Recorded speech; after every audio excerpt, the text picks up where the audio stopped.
choosing EB-5 is not an easy way to make up your mind and choose this way. But if you have the right direction and if you have the right people working for it, then I think EB-5 is the right way. As far as my background goes, by educational qualification, I'm a computer science engineer. I was in Canada and I had to move into US. We were on the process of back and forth from US and to Canada, but it took some time to get hold of someone good company, those who can guide me, who could tell me that EB-5 will work for me. And when I talked to Behring Company, I was like in a straight line. This is I should go for. I did talk to a few other EB-5 regional centers, but I was not so confident because I was not getting my answers. I was like so inquisitive. But when I spoke to Colin Behring, he answered all, and I said like, okay, I'll go for this way. So that was my reason to be on EB-5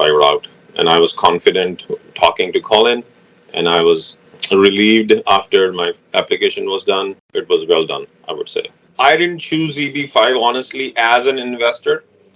I chose EB-5 a route to be in US legally and make a long way for myself here. When I was talking to other regional centers, honestly, they were not having full answers combined together as an investor or as an immigrant. And with the platform that Behring had, they really made it distinguished how this actually EB-5 works, how your financial thing works, how your immigration things works along. And over the period of time, the way they came up, like way the Behring designed his everything, I mean, I think it was phenomenal. Back then when I did it, my first intention was to get the immigration. Of course, the money was involved. The money was hard earned. The money was a major factor too. I mean, I didn't want to put it into someone's pocket who would not give me my money back at the first, right? So that's the first thing we have to look as the investor.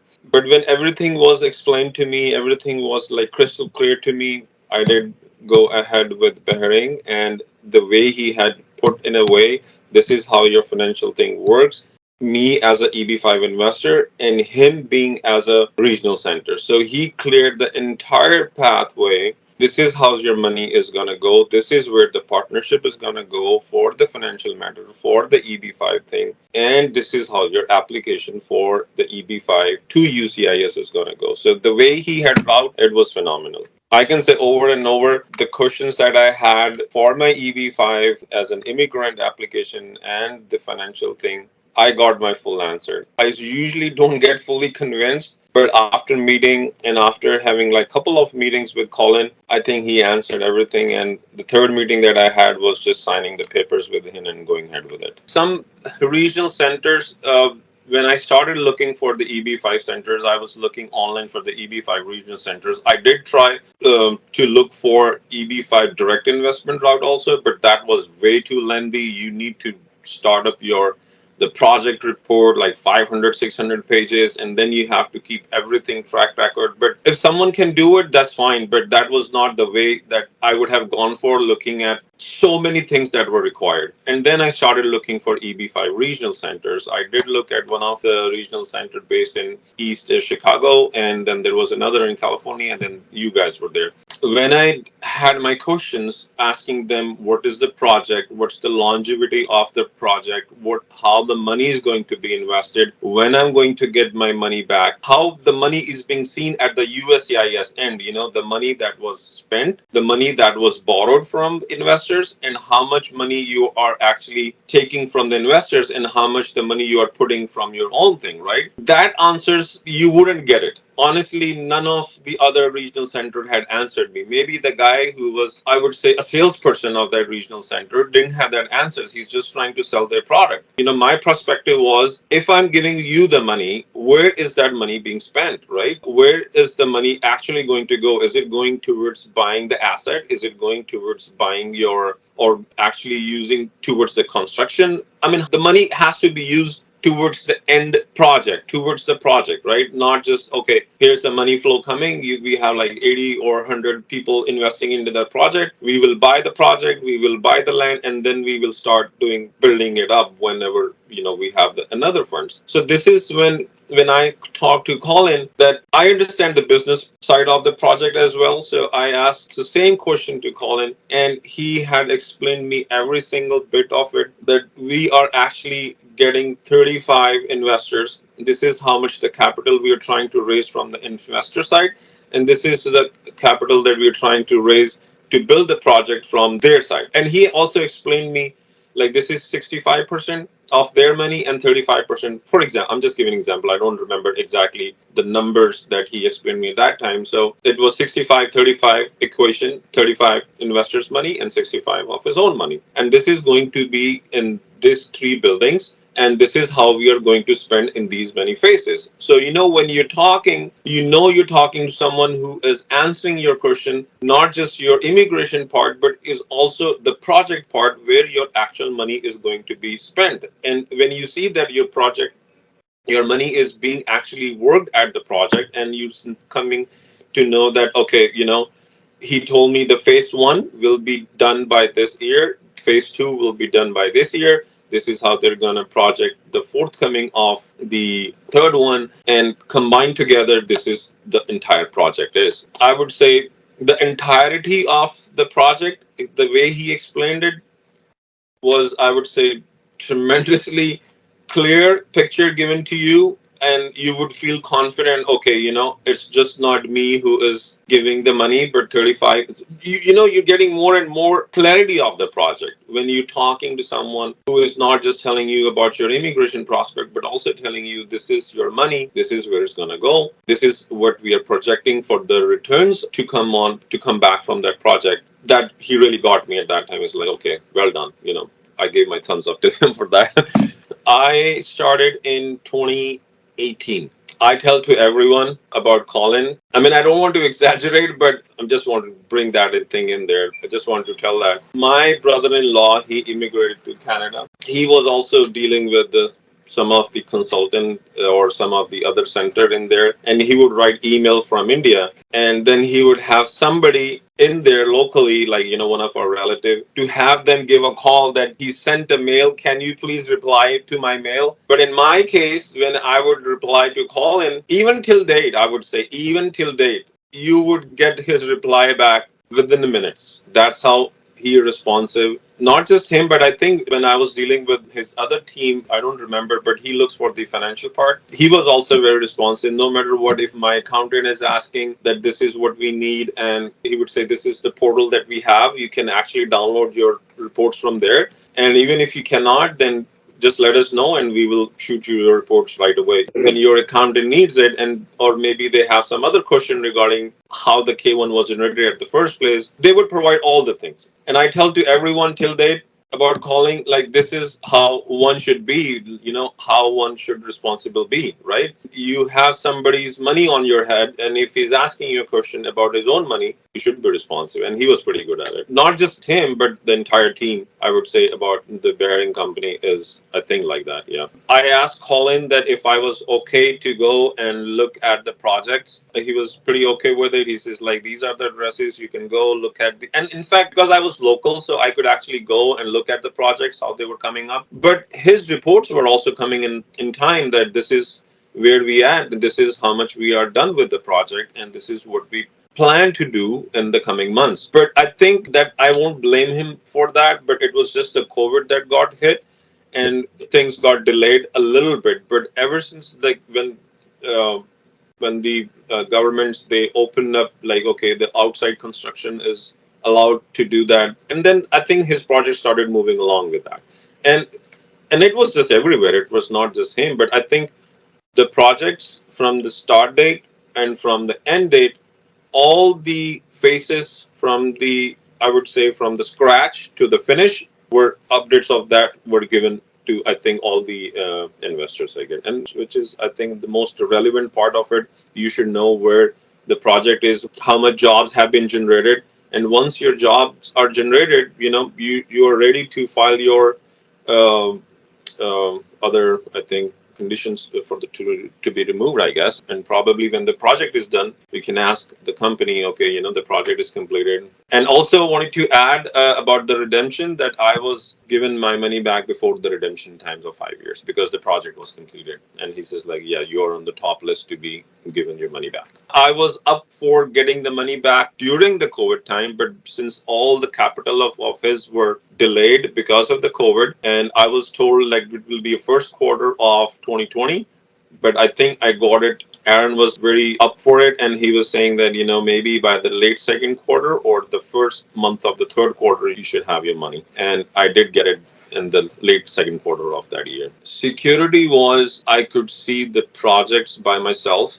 And as I said, I was local. Some of the projects with the other regional centers that I was talking them about, they had like a project building up like a hotel or something. And when I asked them what's the guideline, like, what's the time frame that you're going to finish the project, that clarity I was not given. And I mean, he didn't say that he doesn't have it, but he said like, okay, I will get back to you on that. But with him, the security was coming from, visiting the project locally. That was the very, like, I would say, confident that I had. The stability was like when everything was told to you, this is how the project's going to go, and this is what they're expecting out of that project. This is how they're going to, as I said, all the things were in their time frames, the phases were there. Not just building the project, but also I would say after project.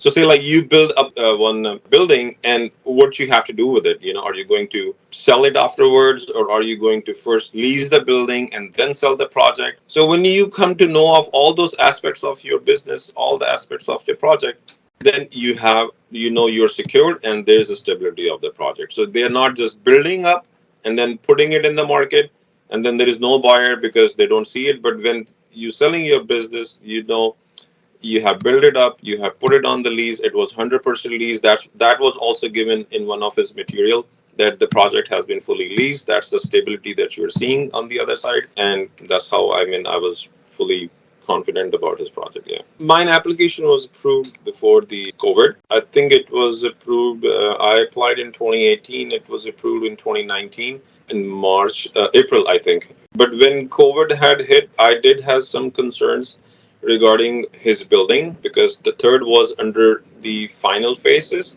That's how good business plan he had created. That the first building is completed, put it on lease, and it was 100% lease even during the COVID times. And the second one was almost through, and third was about to start. So when you're seeing that, I don't know if I how to put that into words, but there was a luck also that came in, because when the things in cities like San Francisco were not doing good, the things went very well in the suburbs. So actually that benefited COVID. Some people were not benefited, but others were benefited because people moved out from San Francisco because of the expensive rents and all that. And probably they were laid off, or maybe they were just working from home, they didn't have to go to the office. Things in the suburb went well. And even his second project was, when he sent us the update of his second project, which was leased, I think, in a month. So that brings you another stability, that your money is still okay. It's not in still doldrums, and it's still going. That was, concerns were there. Everybody gets the concern that what's going to be there if these kind of things are happening. Like, it was pandemic, and everybody was concerned at that time, but his things went well. I think the properties, the locations that he had at that time were phenomenally, like, right by the BART and very good approached. I think all the properties that he has, even now the one that's current one going on, which is also very, like, right by the BART station. So I think that's also good. My cousin, as I was saying the other day, and he wanted to see Colin and ask his all questions. So Colin says like, yeah, come over and I'll show you the project and everything. When he had put me the questions, and whatever I had in my mind, what Colin had feed me in my mind, I was just replying to the question that. But everybody comes in, they have their own way of looking the things elsewhere, rather than talking to someone who has actually gone to that phase, right? At the first place, when you would start looking, you would read out 100 things from elsewhere, and they may not be as correct, right? And then somebody would approach you, like, how things went with you. So that's how I told him, like, this should be the project. This is where your money should be. This is how the things go with the UCIS, and this is what they look. But I cannot answer you 100% of the things because my financial things were different. Your probably were different, right? You probably had to get from some asset. If it's a liquid, that's fine. But this is, I mean, I would take you to the call in, like to the expert guy who can actually tell you how you can bring in your money. As far as the immigration goes, tell me one thing that leads you to the right way to the immigration. I don't recall any one single visa that leads you towards the immigration. If you come here on a work visa, that's still a non-immigrant visa. The H-1Bs are the non-immigrant visas. You come here on the student visa, that's a non-immigrant visa. The only EB-5 leads you towards the immigrant visa. You're actually telling US government, USCIS that, hey, I'm coming here to immigrate here legally, and this is what I will do to help the economy. This is my money. I'm gonna do through this route of the regional center, which is actually going to help generate jobs. Actually, for me, it was the only way that I could think because I had my family. I cannot just come in here and sit, okay, I want to sit and I want to be here no matter what. I don't want to go back. I'm here. I just came here for visitor visa and I like the country, this and that. I don't want to go back. There is no way you can do it. I mean, I saw every single aspect before EB-5. For me, it wasn't still easy to come from Canada and be permanent here. The EB-5 was the only way that I was looking at. That's for me, actually. It worked for me because that was the only way. I mean, people still get chosen through H1B. I mean, the company has to sponsor. The things do get different. But for me, I think that was the only way that I could come in with EB-5. Two things I would say: to the genuinity of the project and the clarity of the project. If you have the genuinity of the project, you can see the things online, but if you could see the things happening in front of you, that's the genuinity of the project. The clarity of the project is how is your immigration and how's your financial is secured. If those two things are met at the same place at the same time and you have been answered, I think that's the only two things that you really have to look. But if you have already made your mind for the EB-5, there's a risk. Even USCIS wants you to be at the risk, not risk of being on the fake side, but being on the investment side. Correct me if I'm wrong. No, you're right. Yeah, your investment has to be at risk, and anything you do, I mean, even if you do the business and anything in your life, it is at risk. You do the business, it is at risk, right? I would say, you choose your marriage partner, that's also at risk. You don't know how it's going to come out to be. If you have made up your mind, just look for the right project, the genuinity of the project, and the stability. That's the only way. That's the only thing I think in the EB-5 regional centers one should look at it. I mean, if you're really getting married, that's fine. I mean, but as I said, as I mentioned, that I was with my family, right? I had no other choice. As I said, I moved from Canada, and my wife, she had picked up a job here, but that she was still on the TN visa. But TN visas are not the immigrant visas; they're non-immigrant visas, right? So even from anywhere, a part of the world, you come here, you are not granted the immigrant visas. Probably there are family classes, but that family class is being on hold forever. I had my family here, my parents were here. They could not sponsor me because, I'm 21 years old and then I'm married. I did look at all those aspects, but nothing is working. If you are super talented, you don't have H1B to qualify for. You have to apply for O visas. But then for O visas, there are certain other categorizations that they have to look. Do they really need it? Do they not need it? If this is going to help the economy. So those are the things which I was not fit into those things. But yeah, of course, you have to see your financial aspect as well. If you are okay, if you're, if you think you can support that much for yourself, it's not for somebody else, it's for yourself. You're investing in you only to be permanent here. Up until now, I would say still EB-5 is still one way to be permanent here on the fastest way, I would say. Excellent in all the ways, from the project, as a person, as a company, professionally, excellent. And I would That's awesome. recommend him, whosoever wants to come to this route. If they know me, if I know them, Behring would be recommended for sure from my side.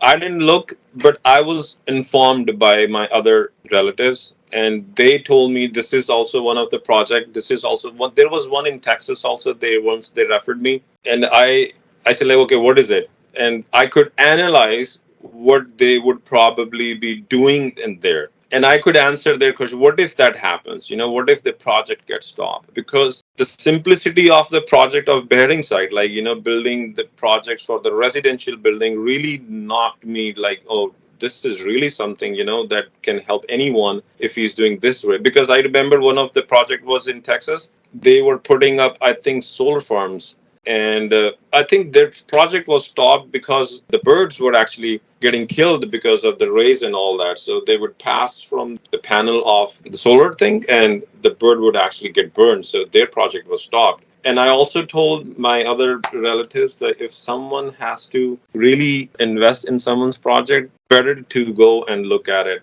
and feel it. But I honestly, after his Behring, I did not look at any other EB-5 projects. In fact, I brought two, three other people for Behring to invest with him. You can't just go to one of the EB-5 projects where USCIS is not looking those areas like TA areas. You have to be in those areas first of all for your project to be happy. If so, say like I start building up a project in Blackhawk, is it going to be approved by USCIS? Because that's not TA area at first, right? Someone has to look that side of the project, that side of what USCIS would actually look into it if your project is into a real site or not. I can open up my EB-5 regional center, but I don't have a project. I don't even know where the TA area is, right? Doing the right thing at the right time at the right place does matter. So that's what I think one should look at. As I said, the project, the genuinity of the project has to be there. Worst thing can happen in anywhere. You can have an accident on the road.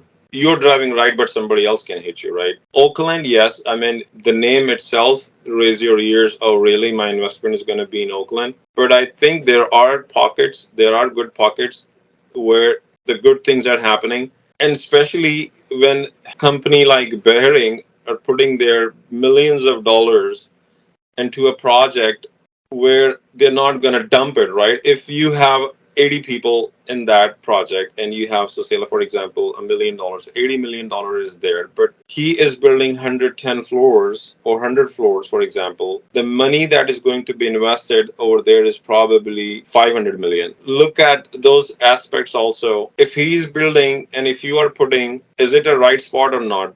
The building spot itself of his project I think is in Uptown, I guess, right? And it's at the right place. If you were concerned too much about the Oakland, then look at the west side of the Oakland, where it's really, really bad, I would say. Of course, I wouldn't even go for there if it was really that side of the pocket. But this side of the pocket where you're seeing the downtown is up north from there and down south is Berkeley where the university area is. So you have to see the demographics, you have to see the project site. If you're too scared, I think, about investing in these kind of projects, then I think EB-5 is honestly not a right project for you guys. I mean, you should not be even thinking of, if Oakland is scaring you, then probably EB-5 would scare you a lot because, USCIS can come up with something, then they would say, hey, oh, I cannot answer this, I cannot do that, then don't choose this way, don't come this route. I would say just the project has to be at the right side, right place. Name should not scare you because they're not building the project where there is no requirement at all. They're building the project where they can first lease it and then sell it. If they're leasing the project, that means they have something to do better with the project. If they're just making it and selling it and it's not sold, your money's at risk, you're gone, don't come this route. I'm honestly saying, in my case, 100 out of 100 things were met. In somebody's case, if it is above 80%, I would still say, okay, you're still in a better place to be an EB-5. If it is still 50-50, your mind is not built up, don't do that. You will always be thinking, you will actually make things worse for you. And if you are with the family, it's going to be even more worse because you would always be thinking about your project, about the money, and all those things. And then things would go bad. Don't get scared what people say. Don't get scared what the place is. If it is Oakland, then it has to be TE area. If it's Oakland that big of a building, they're not building on that side of the world where there's no required. So everything it's being met, and that's how one should look at it. As I said, I had cleared all my things. 100% of 100 things were met. And then I went ahead. I am on the conservative side. If somebody has to win my confidence, they have to answer all of my things. And they were answered. And till date, even if I'm not sure in, so say like if I have to make an investment in any of the other projects, so say like if I'm just buying a land, if I'm not confident about it, I don't go ahead. I really don't go ahead with it. But this was the project where I was 100% answered, 100% of the things were fit for me, and I went ahead.